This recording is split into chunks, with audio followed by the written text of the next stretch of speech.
wabarakatuh. Perkenalkan, saya Dimas Muhammad Pambudi dari Prodi Perpustakaan dan Ilmu Informasi Fakultas Bahasa dan Seni Universitas Negeri Padang. Pada kesempatan kali ini saya akan membahas mengenai manajemen pengetahuan yang telah kita pelajari selama satu semester ini. Dimulai dari apa itu knowledge management. Manajemen pengetahuan atau knowledge management ialah suatu rangkaian kegiatan yang digunakan oleh suatu organisasi atau perusahaan untuk mengidentifikasi, menciptakan, menjelaskan, dan mendistribusikan pengetahuan untuk digunakan kembali, diketahui, dan dipelajari di dalam organisasi. Kegiatan ini biasanya terkait dengan objektif organisasi dan ditujukan untuk mencapai suatu hasil tertentu seperti pengetahuan bersama, peningkatan kinerja, keunggulan kompetitif, atau tingkat inovasi yang lebih tinggi.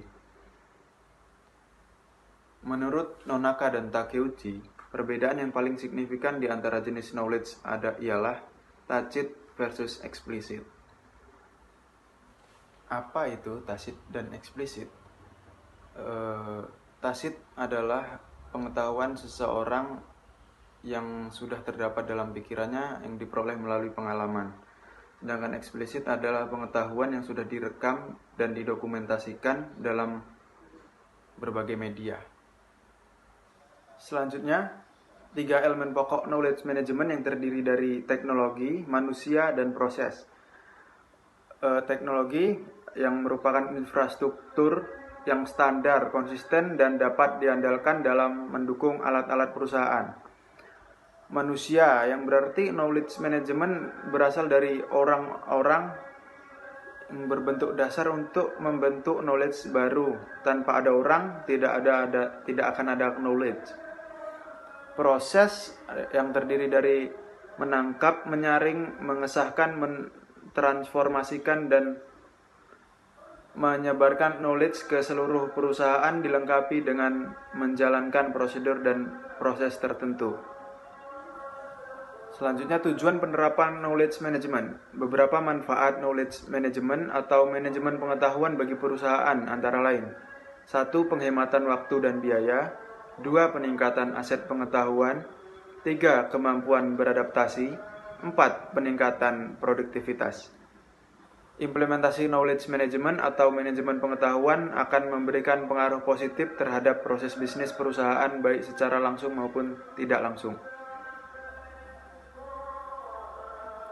Selanjutnya, kodifikasi pengetahuan. Kodifikasi pengetahuan yang dimulai dari sosialisasi, eksternalisasi, kombinasi, lalu internalisasi. Dari sosialisasi adalah berbagai pengetahuan secara langsung, pengetahuan tetap bersifat tacit. Dari eksternalisasi, memberikan bentuk yang terlihat dari pengetahuan tacit, memerlukan perantara. Kombinasi, mengkombinasikan potongan-potongan pengetahuan eksplisit ke dalam bentuk baru. Internalisasi, mengubah pengetahuan dan pengalaman yang dibagikan menjadi mental individu atau tacit. Selanjutnya, sharing pengetahuan. Metode atau langkah dalam siklus manajemen pengetahuan yang digunakan untuk memberikan keselamatan kepada anggota suatu kelompok organisasi, instansi untuk berbagi pengetahuan yang mereka miliki untuk dibagikan ke orang lain. Selanjutnya, penerapan pengetahuan. Penerapan pengetahuan ditujukan untuk mempermudah proses penciptaan, pengumpulan, dan penyimpanan dari berbagai pengetahuan, menutup kesenjangan antar karyawan, serta meningkatkan kemampuan organisasi dan meningkatkan intelektualitas perorangan. Selanjutnya masuk ke strategi manajemen pengetahuan. Dalam manajemen pengetahuan, ada 2 bentuk strategi manajemen pengetahuan. Yang pertama, strategi kodifikasi. Pengetahuan dikodifikasi, didokumentasikan dengan baik, dan disimpan ke dalam database sehingga dapat digunakan berulang-ulang.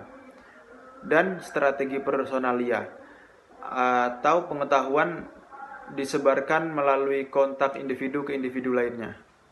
Selanjutnya, pembahasan mengenai kegiatan manajemen pengetahuan di perpustakaan. Yang pertama, pustakawan yang memberi nomor klasifikasi pada buku yang berpedoman dari DDC. Kemudian pustakawan memberikan ataupun membuat karya berupa jurnal, dan jurnal tersebut berdasarkan penelitian dan pengalaman. Lalu pengguna atau pemustaka mencari referensi berupa buku-buku atau jurnal dalam membuat tugas. Selanjutnya, diskusi untuk memecahkan suatu permasalahan berdasarkan teori ataupun penelitian yang telah ada. Dan membuat resensi buku agar disebarkan kepada orang lain, agar orang lain dapat menerima informasi. Serta sistem temu kembali informasi yang ada di perpustakaan. Dan 6 tadi merupakan kegiatan manajemen pengetahuan yang dilakukan di perpustakaan.